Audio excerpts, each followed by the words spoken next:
welcome back to another episode of the Musicians Talk Show podcast, episode 46. I'm one of your two hosts, Dallas DeWhite. And I'm Matt Tolley. How's everybody doing? I'm doing well, thank you. Good. And today's podcast is brought to you by Bandzoogle. Bandzoogle makes it easy to build a stunning website for your music in minutes. Choose from hundreds of mobile-friendly themes and then customize your design and content in just a few clicks with their super easy-to-use visual editor. All the features you need for a professional website are already built right in, including tools to sell your music and merch commission-free. They don't take a penny right on your website. Mailing list tools to grow your fan list and send newsletters. Integrations to pull in content from all your socials and even places like SoundCloud. And live support from their musician-friendly team 7 days a week. The best part is their plans start at just $8.29 a month, and that includes your own free custom domain name in that price. So go to bandzoogle.com, try it free for 30 days, and be sure to use our promo code TMTS to get 15% off your first year. That's promo code TMTS. Matt. Nice. What you got? What do I got? Man, fresh new year. Can't talk already. It's new great. year, new me, dude. New year, new me, dude. So we played a killer New Year's Eve show that we should probably talk about. I want to talk about that show and all the little things that went down and how it all played out, I guess. Yeah, it was a great debut for the LA Maybe. I loved it. It was a great time and met a lot of good people. Made some fans. That was fun. Yeah, we had a lot of fun. I mean, it was the first show, and it really wasn't even supposed to be a show, so to speak. It's a party more of anything, yeah. Yeah, and a video shoot mostly. Right. So we were pretty exhausted. We spent the day doing 10, 15 takes of these songs to do the video shoot for, and then again they shot the live stuff at the show itself. So man, I mean, day started early. Yeah, we got there you and I got there at like 11:30. Yeah. Place was locked up. I had to walk around the whole place. Yeah, we set it all up. We got all that gear loaded in. We were professional. The sound guy loved us. Yeah, because he didn't have to do anything. Yeah, we brought our own mixing board. He was like, so who's the? I guess I'll talk to the sound guy when he gets here. I was like, the guy you want to talk to is me. Yeah. Direct your attention right here, sir. Our sound guy's just kind of helping us out for the thing. So it was a long night, but it was awesome. Everything that happened was awesome. They had the bakery across the street came and catered for us, and then also made breakfast the next morning, which was super awesome. Which is a little misleading. It wasn't the next morning. It was after the show, so it was like 1 a.m. Well, yeah, but that's when I wanted breakfast. Yeah. After that whole night, you know what I mean? I was like nibbling on food, but usually, like I'm nervous kind of, I don't eat a lot. So right after the show, biscuit was really good, right? It was great, dude. And they had our flyer posted up at the bakery and everything. It was really awesome. That's awesome. They're a really supportive town there in York, South Carolina. Dude, I cannot stop you. I've yawned like 15 times the past. Yeah, no, and usually it's contagious for me, and I haven't caught it once from you. So these are fake yawns. I never yawn until the podcast starts. They're not then I have real. to yawn 30 times in 2 seconds. You're synthetic yawns, bro. Yeah, I don't know why. All right, let's get pumped. Let's get amped. Let's get amped up. What else happened at the show? I mean, what were some cool things that happened? Some highlights for you that stuck out? Highlights were premiering Peace of Mind. How about that? We played it for the first time live in front of an audience. And it felt really good. It felt awesome. People were jumping up and down, dude. I felt great. I noticed when I did the demo for that song that the tempo is a perfect jumping tempo. It is, man. And Goliath led it perfectly. Yeah. He led that jumping parade, whatever you want to call it, man. Everybody was jumping. It was awesome. The whole crowd. Yeah, it was fun. Really fun. So I think that one was pretty well received. It was really fun because I was watching people desperately want to sing along, but they didn't know the words. The lyrics, right? They almost. So they were kind of just mouthing like, they're just loving it. They were having a good time. I was like, these people are really into it, but they don't know the words yet. Yeah, and we premiered it after midnight. The song was released through all streaming services the day before. Yeah, so the 31st, it was had a chance released. to listen to it once or twice, whatever. But then by the time the night of the show, nobody knew the lyrics. But it's been received really well, which we should probably talk about that a little bit. Yeah, it's been awesome. It has been awesome, dude. Everybody who's listened to it comes back with really awesome feedback. I've not to sound egotistical, but I expected good feedback from the people close to me. We worked hard too. We knew that friends and family and stuff like that. Sure. But when I start getting messages and comments and emails from people I've never met, they're like, dude, I heard the new song. It's amazing. Like that's what's cool. Yes. How about the guy from New Zealand? Yeah. So this guy messaged us and he said, I downloaded the song, whatever. I love it, and I want to put it on the radio station I run in New Zealand. He's got 5 FM radio stations in New Zealand. Yeah, and he's going to promote them all. And cranking Peace of Mind. That's going to be so awesome, dude. Yeah. So if you guys don't know, check out Peace of Mind by the LA Maybe. It's everywhere. Yeah, it's on all streaming The platforms. lyric video I made is on YouTube, so you can Yes. check that out as well. That if you prefer to like, I don't know, watch music. Yeah. Yeah. I like listening to it. I don't do videos that much other than making them. So. And well, here's the thing: a lot of people listen to music on YouTube now, so it's just you got to have it on all platforms. yeah, so the song is actually on YouTube Music. Oh, so What that's is that? even. I guess that's just That's like their streaming own thing, right? their own platform for music and not just video. So that's what's available to YouTube Red members or anyone. That's a good question. I don't know. I'm a Red member, but I don't know that I have that. I mean, I guess I do. I just don't use it because I have so many other streaming. Yeah, you have all of them, don't you? I do have a lot of them. Not all of them, but a lot of them. I just do Apple Music. It's what I like. Yeah, I have the two big ones. Lucky for you, that's what I like. Yeah. Is that what he says? Lucky for you? I don't know. I don't know. I don't know. I like Bruno Mars though. That's Bruno Mars, right? Definitely I love. Yeah, I tool hope you're right myself. about that. I'm not sure, but I definitely like Bruno Mars. Everything he's done, I really like. Love. Yeah, his we style. play like 4 or 5 of his songs. I love that he's kind of like a nostalgic throwback to the 90s. Definitely. Like you get some throwbacks to the 80s. and It's stuff, crazy but that there's he's a throwbacks to throwback the to that 90s like now. hip hop like 90s thing. That's Yeah. it just listen to Finesse. It's Yeah. straight up 90s. And if you watch the video, it's even funnier because it's clearly like, Right, he's right. trying to do like Sure, 90s like sure. Jane Fonda thing. Yeah, Michael Jackson too. Is Really little stuff funny, like that. While we're on the subject of releasing the Peace of Mind song and video Yep. and everything, I just released Prep and Barium's first single, Which is called, which is called Prep and Barium. But but you gotta spell the Right, spell so- the band name and then spell the song name. So Prep and Barium, PREPPEN BARIUM. So 2 words. And barium is and it's an supposed to element on the sound table, right? phonetic. Yeah, right. It's supposed to sound phonetical. So For prep like prep and barium. bury them. So the whole theme of the band is death. It's a heavy metal band, and that's the idea. Basically, we're trying to make it.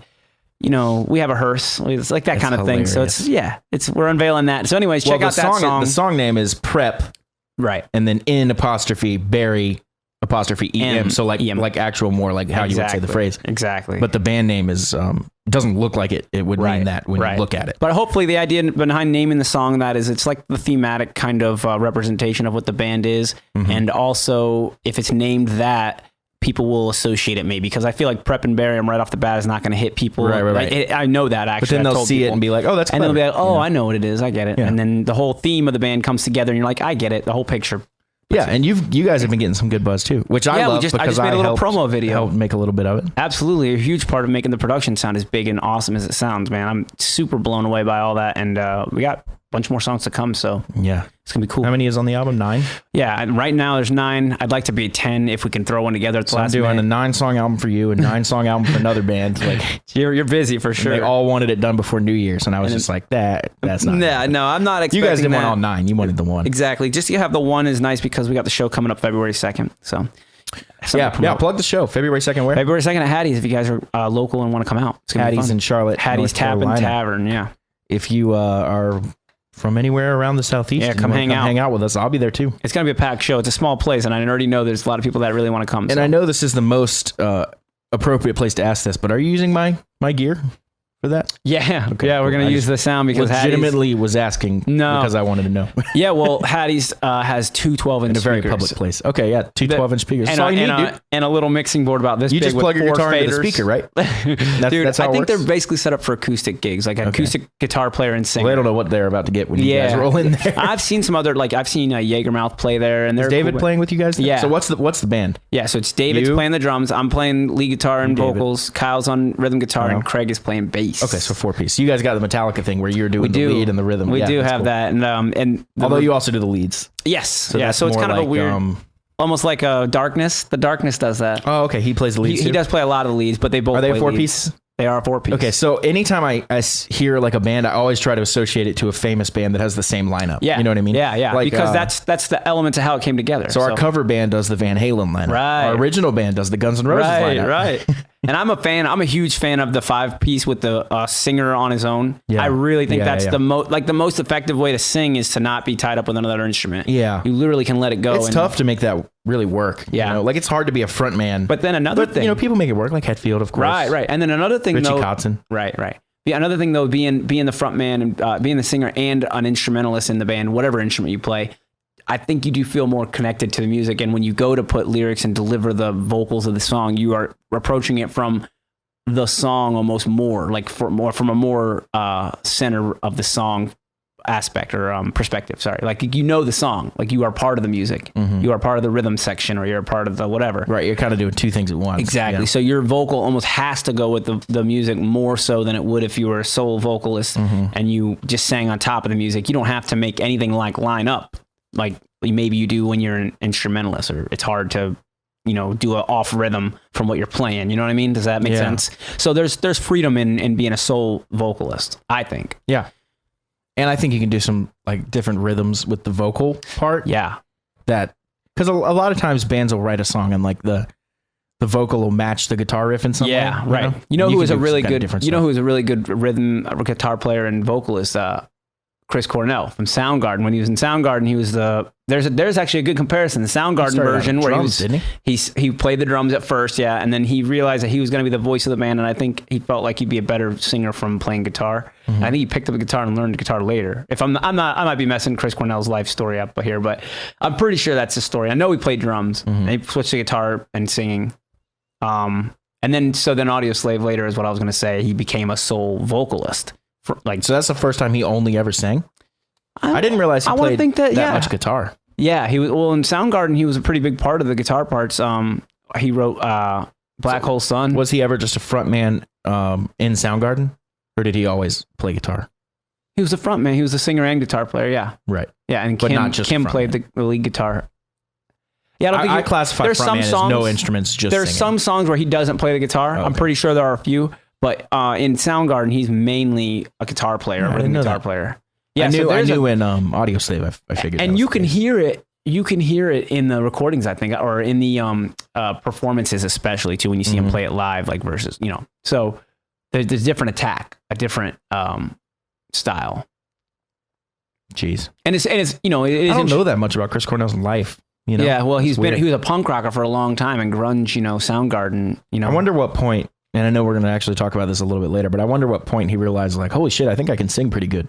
He talks about that in an interview I just recently watched. That is very good. He was like, I started to realize how far my range would go because I would sing a little bit, and then I'd be like, oh man, I can probably go a little higher, and you go a little higher, and the next day he'd come back in, and maybe it wasn't as good. He couldn't get to that all the way to that note again. But then he'd come back in like a couple days later and he'd go higher than what he did before. So he just kept pushing himself. And I think just being aware of that probably helped him grow as a vocalist. And I know he has a big range, but was he ever known for having like an extraordinary range? I mean, I've never thought of him as being like way up in the head voice. Like he seemed to me to live up in that upper mid voice and with a lot of power. Like I was going to say, it's the power that he puts behind those high notes. I never it's not considered that he's him to like hit the real high notes. Right. You He's know not what I mean? Whitney Houston I'm sure or he something. could, but right. Or I don't So, know, but so the power behind it. Axl Rose, I know, is like one of the people that they put on the list of top Did you see vocalists. that? Yeah, and he was the highest range. He had of the biggest anybody. range out of anyone. He can go from the lowest to the honestly, where highest most of note. that range goes is his low range. Right, he has People a really do not low know voice. how low that dude can sing. Yeah, and he uses his range on all the Guns N' Roses stuff. Yeah. You can hear it. Like, Listen to Paradise City. He Right. covers the whole spectrum of his Right. range in the first chorus. yeah, All that's those a good point. vocals are That's him. a good point, and that probably was what make that song so great. It's like real low. It makes it so it's great. You know, it's like got such dynamic range, and that's what Axl's the It's best. frustrating to have one chorus where I can't sing as the lowest part or the highest part. Yeah, It's like, God damn it. Well, Guess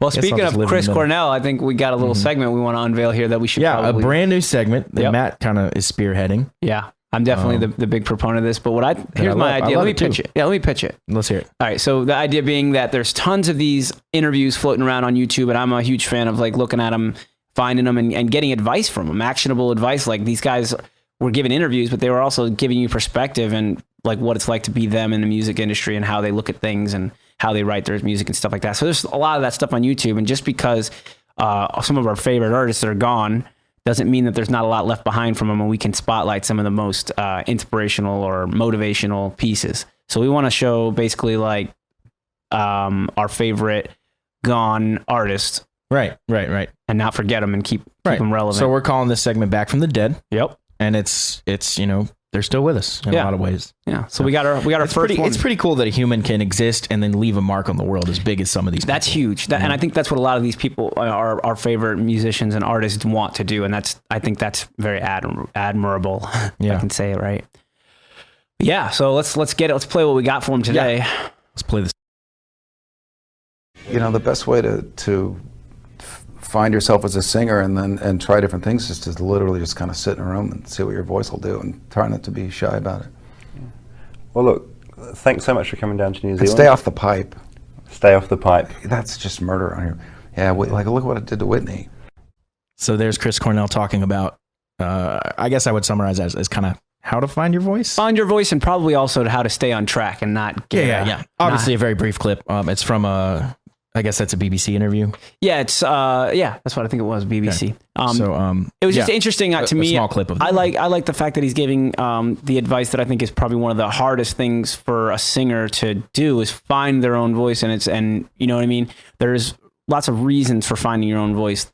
You can try to sound like a lot of people, and you may find that you don't sound like somebody, or you may find that you can't do certain things, and it's good to know what you can and can't do before you start your journey as a vocalist and kind of learn. And also there's room to grow, obviously, and not like to say that you shouldn't try to push yourself harder or whatever, but knowing your own voice and yourself, I think it goes a long way when you go to try and express yourself as an artist and a vocalist. So having that like sense of self. You know? Yes. And Sebastian Awareness. Bach talks about in his book, and I want to talk about that. But first I want to say it's interesting because I feel like I still have not really found my voice. Right. And I feel like I'm a decent, okay enough singer. Yeah, you definitely have a good range. Which has been a struggle in and of itself because I've never been a singer. I've always sucked. I just sang in the car for so many years. Now I'm getting to the point where people are like, hey, you have a pretty good voice. And that's rewarding. You know? That was for me too. Singing in the car is the way to do it, man. He said sitting in a room alone. A car is a great place because, first of all, you can crank music as loud as you want to. If you have to get up into your upper register, you turn the music up and you can just go for it and not have to feel like you're so naked. Like, as soon as you become louder than the music, you become vulnerable. It feels vulnerable and you get kind of scared and shy. So you're always out there all on your own. So so if you're out there trying to learn how to sing, try cranking the music up and seeing what happens when you push your register to harder. And then you'll find out what your voice can do. Like, and it's going to take volume changes. It's going to have I literally feel, I don't know if this is scientifically accurate, but I feel like I stretched my range. It happens. Because I could not sing a certain note and I would just try it and fail and try it and fail. And eventually I can now sing the notes, no problem. Yeah. And that might also That's what I was talking about. Up and maturing that interview with Chris Cornell, we talked about stretching his range and going a little higher each time. That's definitely part of it for sure. You're stretching like a muscle and working out like a muscle. Yeah. So Sebastian Bach, they were doing some sort of record. I think it was the first Skid Row record. And the producer, huge, I forget who it was. Sebastian Bach came in and sang, and he was like, no, dude, you need to go in that room and you need to come back out here and have your own voice or we're not doing this record. See? He said that's how important it is. And Bach went in there for, Baz, I guess, went in there for, I guess like 40 minutes or something. And then finally he came out and was like, I think I got it. And how good is that producer for knowing that when he heard it right off the bat, he was like, nope, this ain't gonna work, dude. You're not, you're trying to be somebody else.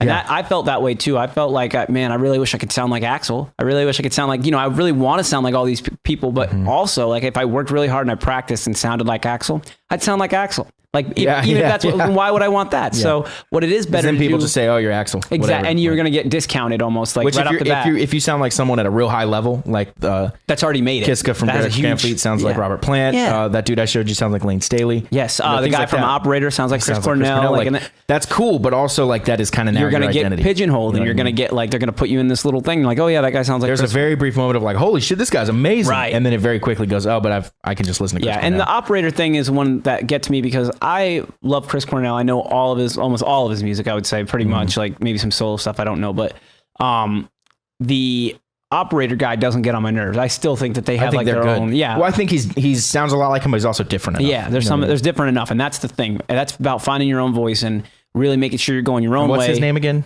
His name is Johnny Strong. Johnny Strong. Yeah, he was an actor too.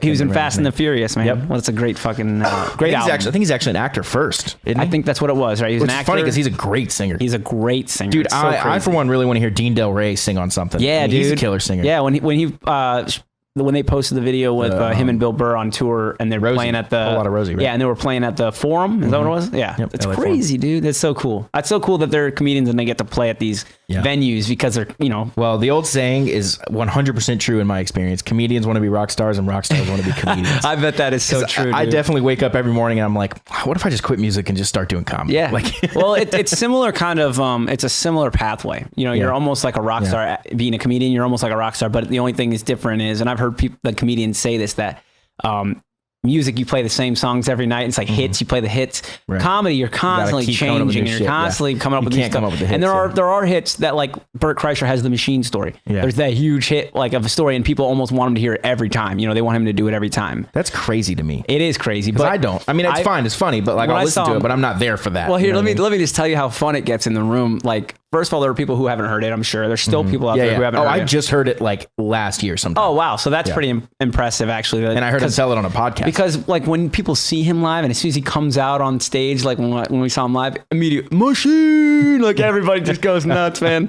It's so cool because it he just lightens steers the so mood. far into it too. You know, yeah, and, It's awesome. and he's the party animal. He He loves is it. the guy, right? So yeah, and we something actually met him about- after the show at Oh, yeah? Small Bar. It was cool. We met up good. with him and had a beer with him. So that nice. was That's cool. awesome. I'm sure he doesn't remember you. Yeah, no, he doesn't. He does not. He had his shirt off. He does that every night. He was at the bar with his shirt off. Hundreds of people. Oh, absolutely. I'm There's not no expecting way, him to dude. remember, but I was glad to get a picture with That's him awesome. and say what's up. Yeah, I love Bert. I was gonna say something about the like solo lifestyle of a comedian Yeah. really appeals to me. Really? Because after being in a band for so long, That's the part like, that doesn't appeal to me. I want Really? friends around me. Yeah, I want friends, but I don't want to necessarily know. rely on them I for know. like my shit to work. You know what I mean? And be around them 24/7 like that. Like It's kind of like when you're in a band, it's kind of like, okay, well, this could work for me if these other four guys get it together. Exactly. You know what I mean? That's really the way And it if you're is, a comedian, it's like, this will work for me if I make it work. Yeah. And if I don't, it's on me. That's the you know? thing. You are literally not held back by anybody. You're That's a why comedian. You that can go. really appeals to Yeah, me. yeah. That's pretty nice. And other than maybe I don't know how I would like, because there's a lot that has to do with being a comedian. That's not just how good you can write a joke. There's a lot of Yeah. likability. There's a lot of like if Being you're funny genuine, looking, maybe you if know? you're funny looking, you can have like anything you say will just be funny because you're a funny looking guy. yeah. Or Have your you seen that delivery. dude? Gilbert this- Godfrey is a this good sucks. example. I can't remember his name, but he's got a real goofy, creepy looking smile. He's a real nice guy, funny comedian. Okay. And he's on Netflix. I think I know who you're talking about. The special's called Happy Face, I think. He was on. Dude, I cannot remember his Wasn't he name. on? I only watched it the once. new Dave Attell and No, that was Dave and Kevin Ross. Ross. I mean, Kevin Ross. Jeff Ross. Jeff Ross. Dave and Jeff. So Yeah. wasn't That he was a on funny that? bit. No, I don't think he was on Okay, that. so there's a guy he's on like there that's got a really creepy smile and Yeah, comes yeah. on, and I Yeah. think he's a comedian. He's got some think you're jokes. right, yeah. So anyway, This wasn't him, but or maybe it was. I don't think it was. Okay. This guy's like one of those comedians that shows up on Netflix you never heard of, but he's pretty good. Okay. And one of his jokes is literally just like, he makes fun of himself and then he makes fun of his smile and he smiles and it's like the creepiest goddamn smile you've ever seen. Dude, it's got to be the same And guy. it's just like, dude, that's so funny. It's so, dude. We're gonna have to look at this up after the podcast Yeah. and see if it's that same guy. Because Let me see if I can find it while you. You're trying to find. Bullshit. Yeah, if you give me his face, I'll tell you if it's him or not for sure. I need to remember his name because I don't like referencing people and Yeah. not knowing their no, names. me I feel neither. like a Me douche. neither. Me too. Especially I when think it's the special's podcast called for the Happy whole world to Face. hear. So anyways, Ryan Hamilton. if you show me his look face, at his face, dude. Oh, not the same guy, but that guy looks like Pee Wee Herman a little bit. Yeah. But he's got got like a long face, and he's got this real creepy smile, and Yeah. he talks about it like right off the bat. I'll have to check him out. I've and never it's heard of so him. funny. Dude. Okay, cool. It's Anyways, real funny. that was our Back from the Dead. We got a little off topic there, but that was the Back from the Dead segment. I and we're wanted gonna to try say keep about the those finding coming. your voice thing. Like, I okay. still feel like I haven't found mine. I have different things I can do with my voice that are cool, but Right. And there's Like- and that's another thing I'm finding out too is about like as a vocalist myself trying to figure out different ways you can sing. There's so many like there's your head voice, there's your chest voice, there's, Yeah. there's all these different ways to deliver a note and mixing them and trying different things, when like I would love to be able to sing like yeah, who wouldn't? But Chris Cornell or anybody with grit. Anybody with grit. Dude, That's I what- have the most crystal clear, clean fucking Disney Prince voice you've ever heard. Adam Levine says And that I exact same can't. thing. I wish I could sing with grit, but I just can't. Adam Levine says the same thing. He says that he says it's always like you always want what you can't have, obviously. Yeah. But he has a crystal clear voice, and I think Kyle's the same way too. Actually, Kyle is a vocalist. He's a much more clean vocalist. When he gets dirty, it doesn't do the same thing exactly. But Adam Levine talked about that too. And he was on The Voice, I'm pretty sure I saw it. And he was like talking about a singer. He's like, man, you got that grit, man. I wish I could sing like that. And he says, of course, it's Like Caleb Johnson can really dig in and Yeah. get that big sound that I'm like, fuck. there's a lot of people say that But see, a lot of people with Lizzie grit can Hale also clean has it a up. good grit. People like And Lizzie see, I Hale's can't. I'm clean, but I can't dirty it up. Right. So like, I wish I could do both. My you know? clean always has this thickness to it that I can't get rid of, and sometimes I wish it was like I could just focus my voice more, but it doesn't do that. And then I think that's the same ability that gives me the ability to hit grit on my voice. So it's just weird how you learn your voice, and that's what he's talking about, finding your voice. And if you can get into a point where you're not shy, like there's not anybody else in the room, and nobody's, if you're with your band all the time, you may never feel what like, and you're singing just when you get to band practice, you may never feel what it's like to fully feel inhibited to just give it your best and just try anything and just be wacky with it. Nobody cares. Nobody listened to it. And, maybe people's egos are too big sometimes to really let that go, but you gotta let it go and try things and explore. Dude, I'm always running around the house singing just vocal runs. Yeah. And overdoing that, like I've actually gotten a lot better at singing like, sure, like stuff practicing, like that. dude. Like, Practice. You sing all the time. I sing as soon as I wake up. They say that's bad, but I do, man. As soon as I wake up, if there's a song in my head, Peace of Mind lately has been yeah, dude. that one's stuck in my head. My roommate gets it stuck in his head too. So I hang around Bruce a lot, Bruce McKagan. Yeah. And he has a whole like roster of incredible, like some of the best singers around Charlotte Nice. are all like gospel people. And dude, anytime I think I'm all like, okay, like I'm feeling pretty good about my voice. Nope. you hear one of them, and then Dude, I go hang around out with them, and I'm just like, I'm a dope, dude. What Yeah. am I doing? I'm a piece of shit. That's the thing, though. It's not everybody. It's not about being the best singer. It's about being the best you can be. So you take what you have, you accentuate that, try to make it the best it can be. Don't overdo it. Obviously, there's a lot of people who just overdo things because they want to sound like somebody who can really like project their voice and stuff like that. Maybe you don't have that. Maybe it takes tons and tons of practice to get that way. So keep practicing always, but also don't overdo it, I guess. Is like some people just find it. Like Jack Black was saying, he was in like high school or middle school or something, and he was singing a note, and then he realized he could, and then he demonstrates it. He sings a note, and then he sings it with a ton of grit. Right. And And he's what like, he and I does. realized I just had this extra level I could just hit. Yeah. And I was like, fucking, I haven't realized that yet. Like, Yeah. everyone that can sing with grit describes it as, you just do it. And I'm like, Yeah. well, that's not helpful. Sometimes at some point you hit it and then it's like, oh, that's what that is. And then it doesn't sound great at first. It never is like as good as like a good singer, but you're like, I think that's the start of what these guys that I hear can do. And I think if I just practice that a little bit, I think I got something. And it was probably even closer than what I'm making it sound like. I was probably pretty close to it, and just being able to do it because my voice is that anatomy is the same or whatever. Like there's got to be different things in everybody's vocals that are in the way they're built, the way we're all put together. It's probably worth plugging Ken Tamplin because he Yes, is an incredible vocal coach. Definitely. And he has a way he teaches that's very specific. And probably helps you find your own voice really well. And he's helped a lot of singers. I mean, literally, if you just look at the people that have taken with him and talk about taking with him and hear them sing, like that speaks for itself. You don't have to buy into the, it's not a scam or any of that dumb shit. It's just because it's on the internet doesn't mean it's stupid. He's super selly. Like he comes at things like a salesman kind of, and he's really amped up about it. So sometimes that comes off. Sometimes that comes off like a scammy almost, but he is legit. He is a real singer and he's a real coach, and he himself is a phenomenal singer. Yeah. He's gotten a lot of job offers from famous people. Sure. Journey. Yeah, you Foreigner, can listen like- to it yourself. I mean, there's tons of YouTube videos out there where there's free stuff, and then there's stuff I think you pay to have one-on-one lessons with him. So You can do the one-on-ones are expensive, but you can buy his that's his right. video That's pack, right. whatever.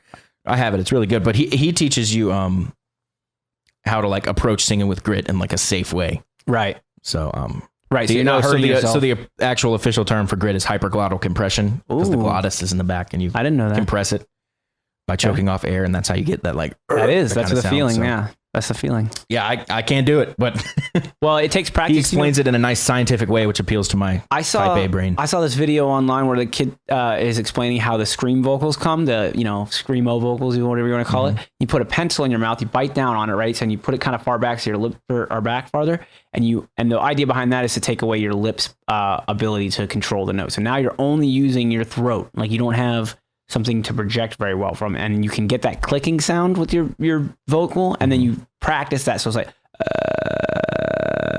So that sound is what is making that scream sound. So when you push that sound, it goes, wow, as you add more air to it or whatever, and that's what gets that. And I'm not good at it. I'm not I've a always practicer heard of it's that. the, and I just got done singing for 2 hours. So And there's so many different people that tell you so many different ways to do it. But Yeah. I've always heard it's when you like sigh, like you're upset, like, ugh. Is That's where the like, ugh, like that kind of thing comes from. and maybe that's just a different tone of it. Like you're getting a more bassier and versus the clicky high. I think there's very different ways to scream I'm too. sure Like you there- can and I listen know to there's different metal inhales. singers. There's inhales and there's those are terrible. There's lots of stuff. They're not In my terrible. opinion. Not terrible. They sound different. They have a different sound. Yeah.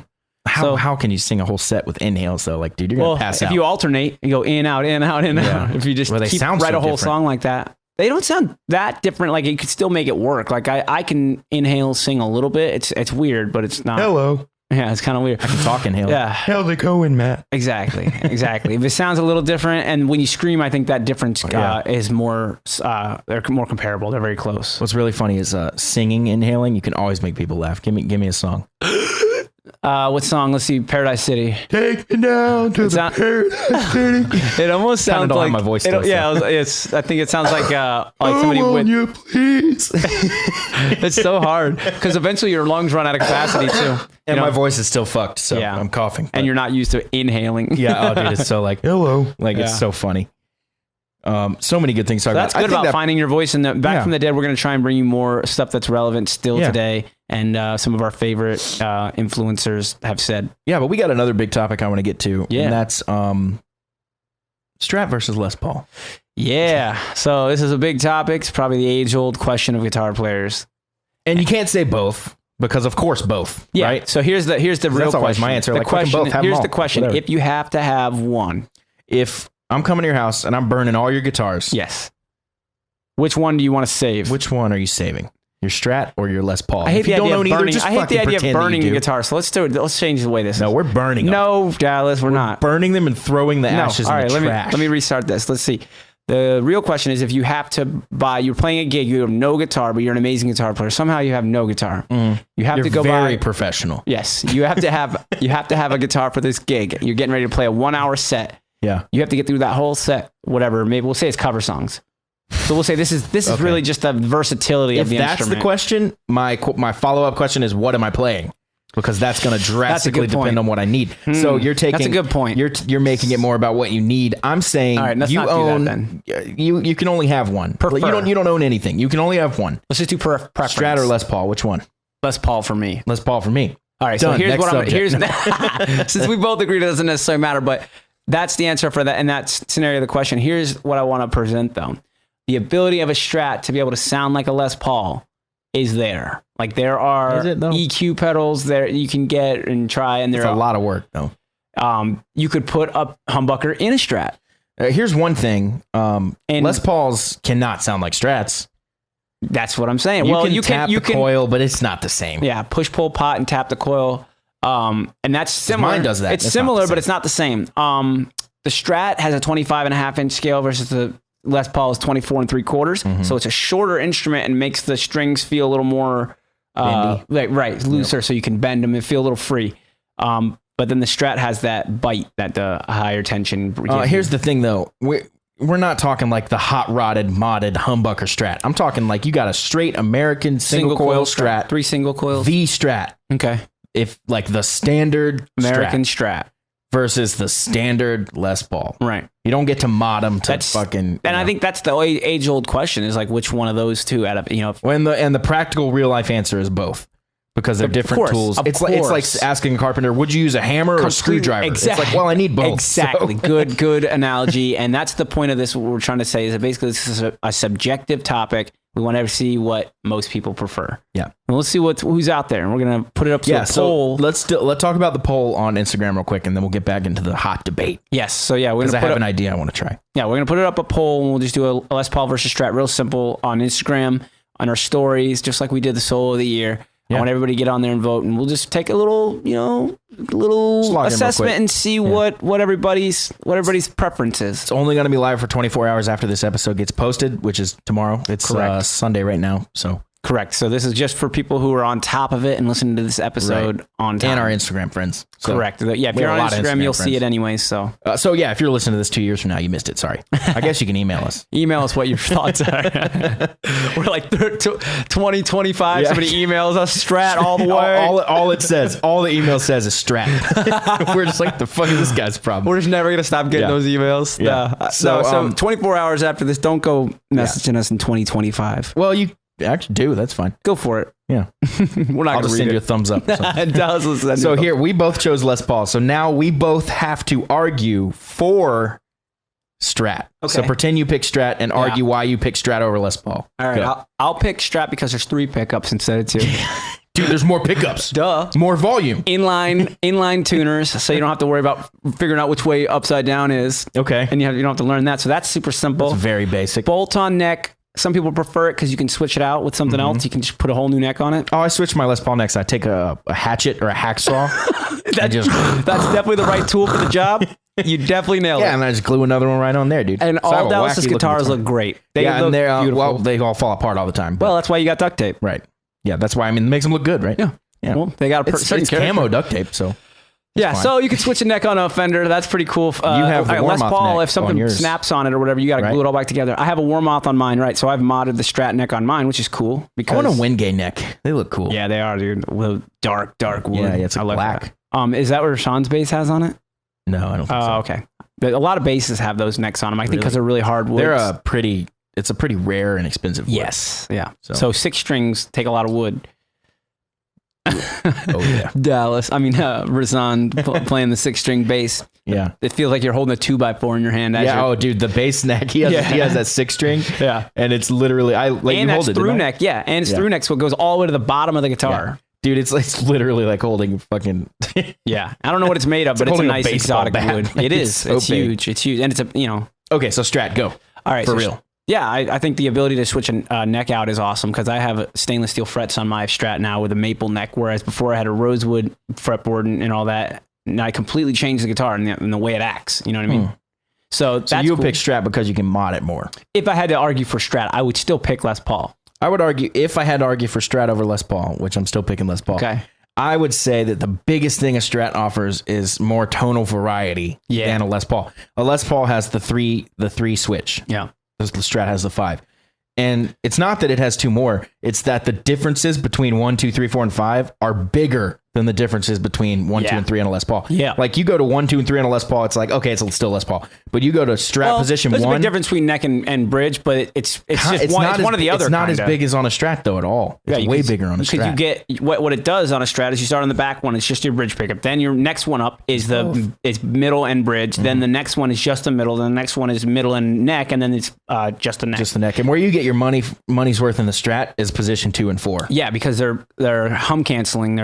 When the 2 pickups are running together, they sound more like the smoothness of a humbucker, but they still do sound like a single. A good core example pickup. of each of those positions. Position 2 is the intro to Sweet Home Alabama. Right. That kind of twangy, spanky sound. bitey. Position 4 is John Mayer's Slow Dancing in a Burning Room. Yeah, nice, exactly. Doo-doo. And I think Clapton's a big position 4 and 5 user. I might be He loves wrong the on that. woman tone is what they call it, which is where you go. Womanly tone. There's no womanly tone. They call it woman tone. I You go to the bridge pickup and you turn your tone all the way to 0.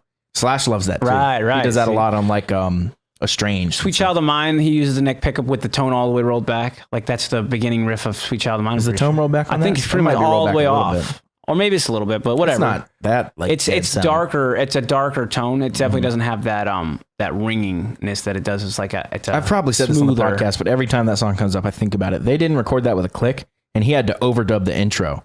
Yeah. So he had to literally just start, and then 8 measures later realize, fuck, I was way off. Yeah, And yeah. He had to do that like 15 times. I or remember that something. Like, story. I don't remember how I heard it, crazy. but I remember probably that told story. it to you. It's might in have- his book. Yeah, I think he that's said what it in it his was. book. And when I reread it, I was like, that's hilarious. Yeah. 'Cause the first time I read his book, I had no idea what any of that meant. You weren't like apprised on like the whole I more didn't of the know anything recording about click process. tracks or recording or Right. anything. So Man, that's interesting that he had to do without a click just for the intro. So could you imagine that? Once the I drums look come at in, you and I'm like, all right, go. And Yeah. you start playing, and we don't know because it's a long intro until everything comes in. And then the band comes in and you're like, fuck, I'm way off. Yeah. Dude. Like, that's so crazy.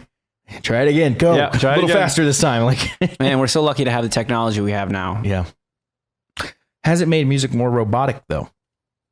It's made it easier to, yes, it's made it more consistent and it's made it easier to get the sound that everybody knows and is familiar with because now the secrets are out. All the shit's been not only Robotic, not I only guess was out, the wrong word. not only out, but they're streamlined. It's like now, not only can you get that Leslie sound, like because you know how it's done, you can get it on a plugin and it does it. The plugins are so And good you don't nowadays. have to have that big ass cabinet. You don't have to know how to set it up. You don't know how to consistency wise. Like if you're plugging in one day and plugging in the next day, you don't have to set your whole mic setup again and try and get it exactly right. Like Now all imagine, this- touring and you need that Leslie sound for this one part of this one song. Right, you gotta Are you carry bringing that. that whole box, dude?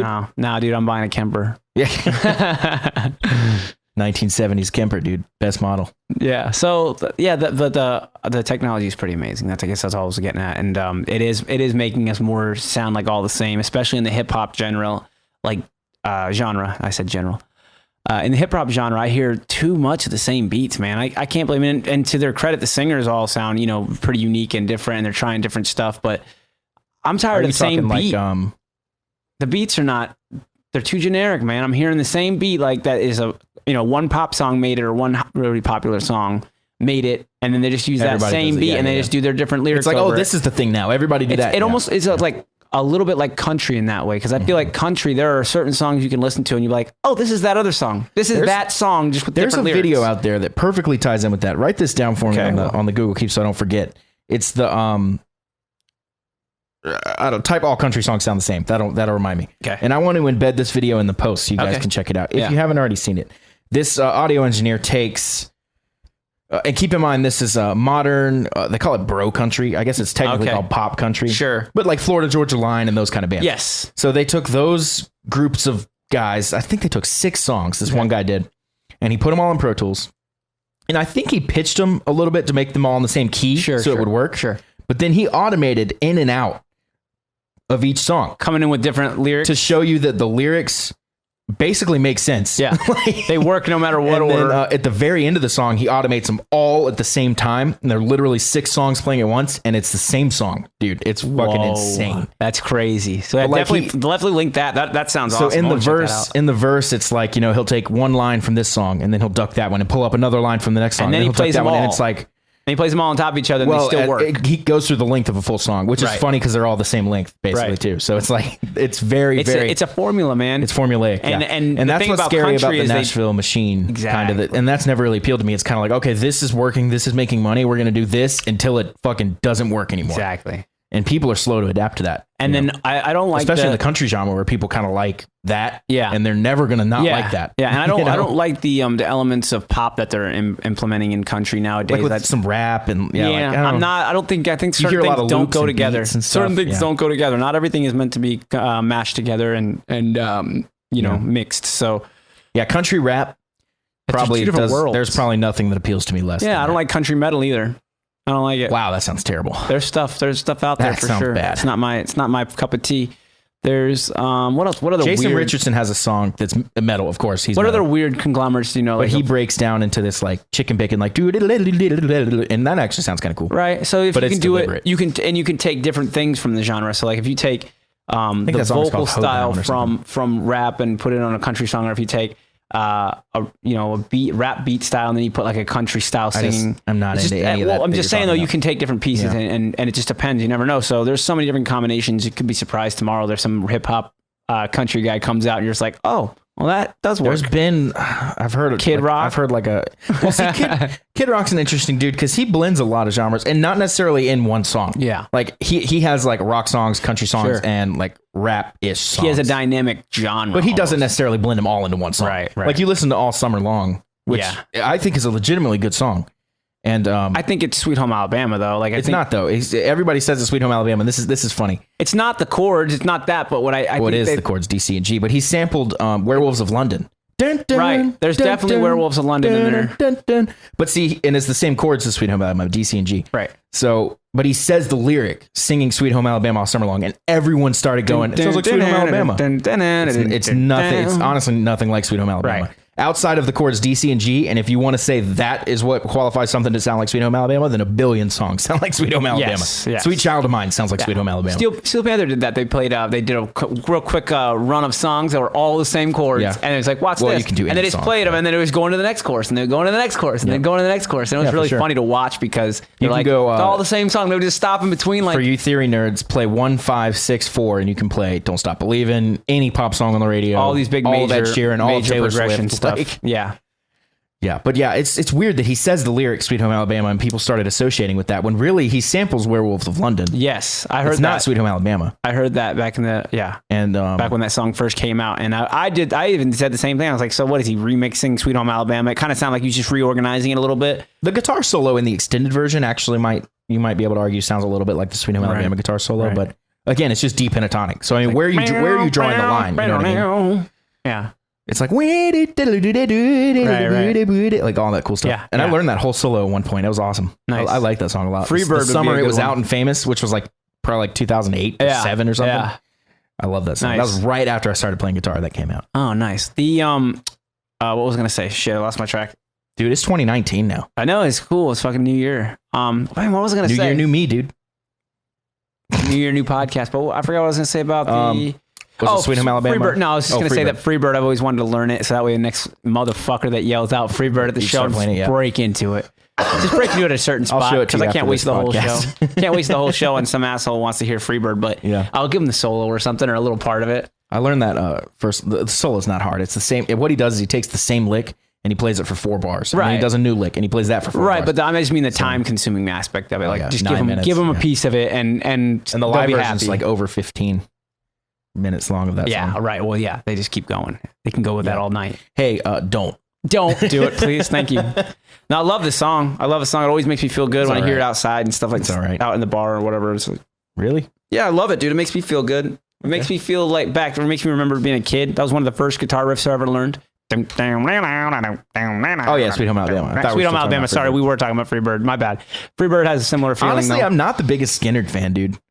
I was when I was a kid. I remember. Now it's like, you know, I mean, Most I love Skynyrd plays and I'm like, I'm good. Thanks. I love Ronnie Van Zant. You know, I'm all about that guitar playing style. The songs themselves are pretty country and There's southern something about Southern rock that you don't that like. annoys me. Okay.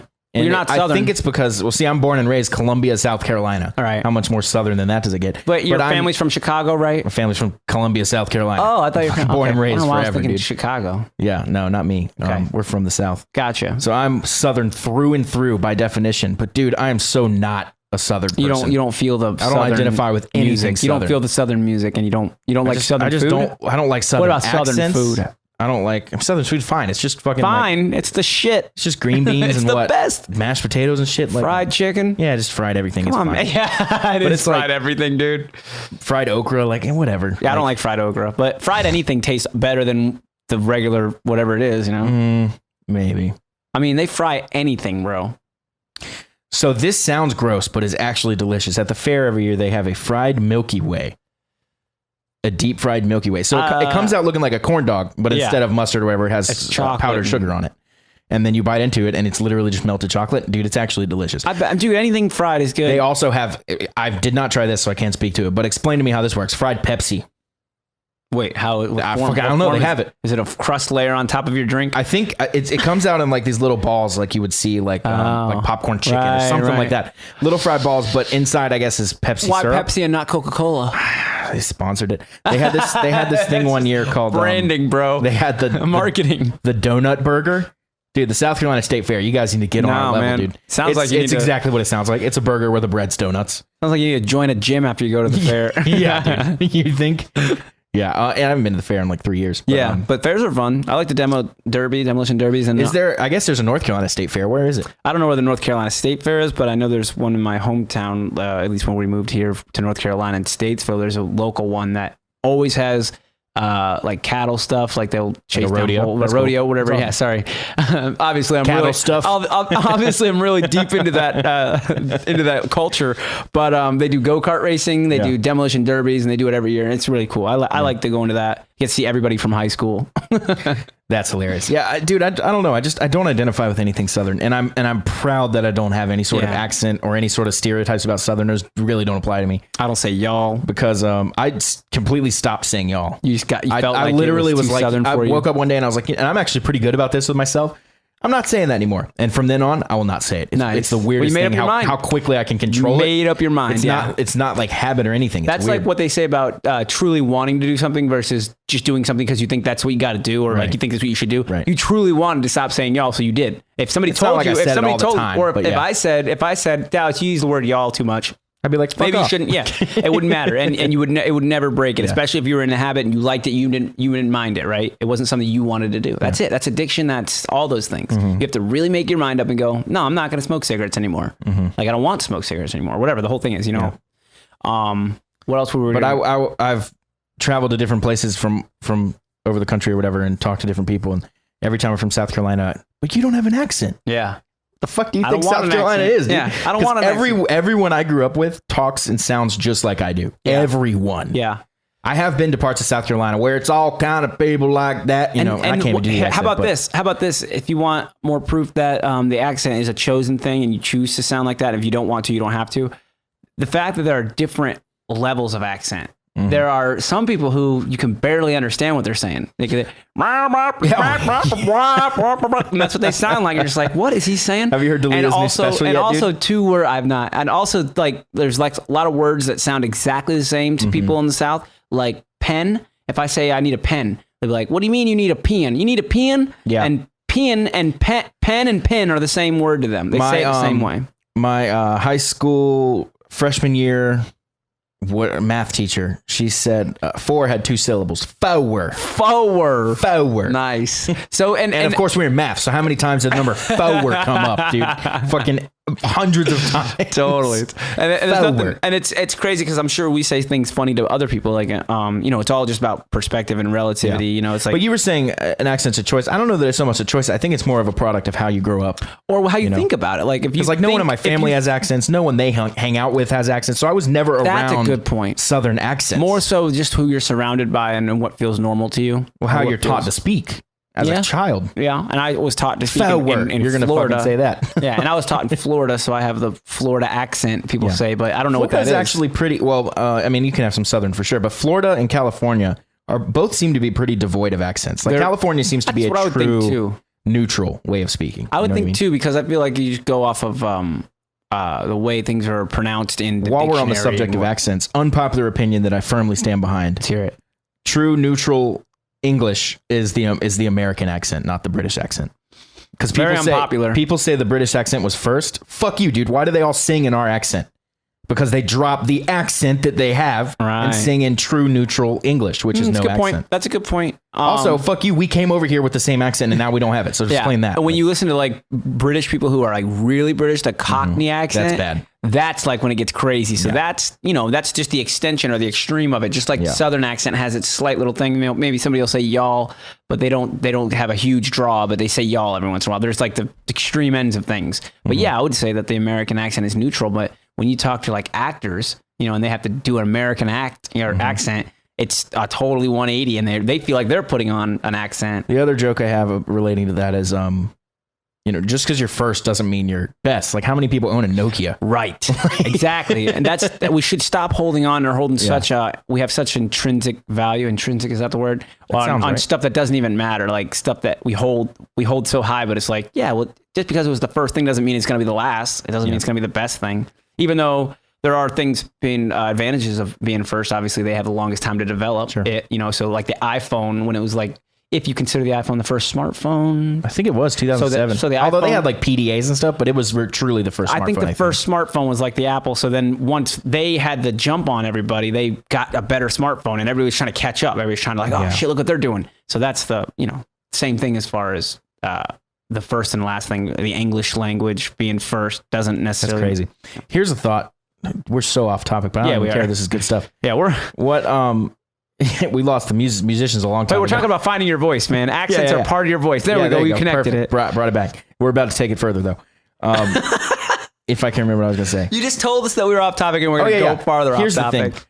Are there any, and this is probably impossible to wrap your head around, but are there any, do you think there can be new inventions that are truly new, or are they just... Oh, yeah, I do need to mute that, don't I? Thank you. We were about to get our heads blown off by music. That's happened before. I was ready for it. You had your eye on it. Do you think there truly can be a new invention at this point? Or do you think any new invention is truly just a, like expounding or expanding or I think there improving upon something that's already been invented? Yeah, that's what all inventions are, first of all. So I think what's going to happen is there's an invention out there that we can't even fathom right now. Too. Yeah, you can't even fathom the invention because you don't know what the inventions are going to come before it and make that invention. So if you went 20 years ahead of time right now, you didn't see what happened 10 years that switched everybody's train of thought and got everybody. Like if you saw an iPad, you'll be like, what the fuck? But really, it's just a bigger iPhone. Right. You know what I mean? You didn't never seen an iPhone before and you saw an iPad Pro, we'll say this giant thing. You'd be like, what the? And you're like, oh, well, that's really a computer without a keyboard. How are you holding that? How is that thing alive? And then how did somebody come up with this? How does this invention come about? And be like, well, it started with an iPhone, and then it started or the Kemper. It's like, what is this thing even doing? Exactly. If you showed that to Jimi Hendrix, like, what would he do? Exactly. And he missed all the digital, trying to make an amp sound like an analog amp, but digitally. And he missed all that trial and error. And then eventually they came up with a Kemper. They eventually nailed it. Someone like him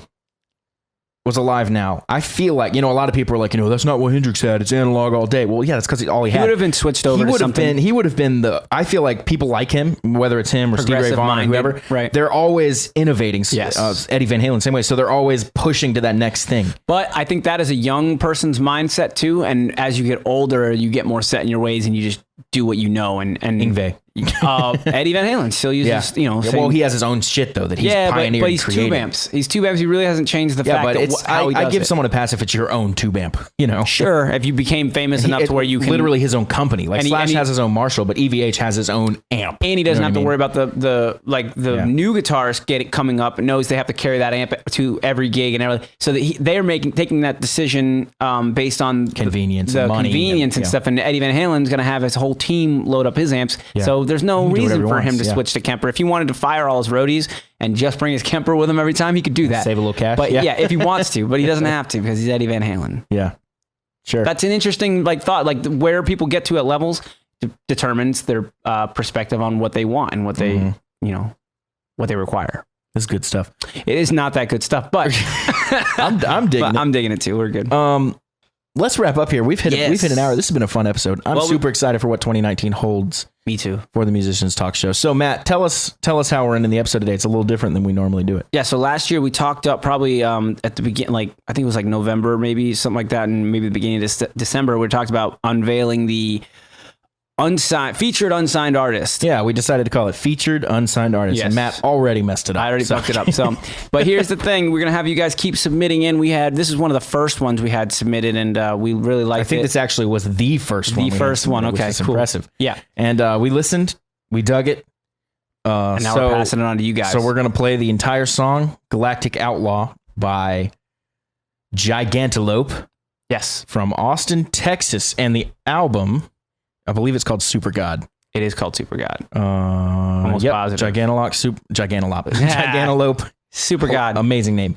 Super Yeah, God. we love the And name. the song is called Galactic Outlaw. This is the first track off of that album. Check it out. Let us We know what you dug guys it. think. Yeah, we're not going to talk too much about it. We just want you guys to hear it. And Yeah, we're gonna keep doing this. Keep if- submitting. Yeah, man. So we're going to reach out to these guys and let them know that this was on the show. And if you're in Gigantelope or know them or whatever, Pass it along. write us in and let us know what you thought. Yes. Although if you're in the band, I guess. Yeah, you'll know it. what we probably dig it. Loved it, guys. All right, you guys, here it is. Galactic Outlaw by Gigantelope.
Thank you guys so much for listening. If you could take a second to subscribe, rate, and review our podcast, it really helps us to be more visible to more musicians. And don't forget, you can support the show by clicking on the link on our website that'll take you to our Patreon page. There you'll have access to content that is unavailable to non-patrons. Make sure you follow our socials by going to themusicianstalkshow.com/Facebook/Instagram or /YouTube to stay up to date on all the cool things we have going on here at the show. And lastly, email us with any questions, comments, concerns, or guest ideas at dallas@themusicianstalkshow.com. Thanks again for listening, and we'll see you guys next time.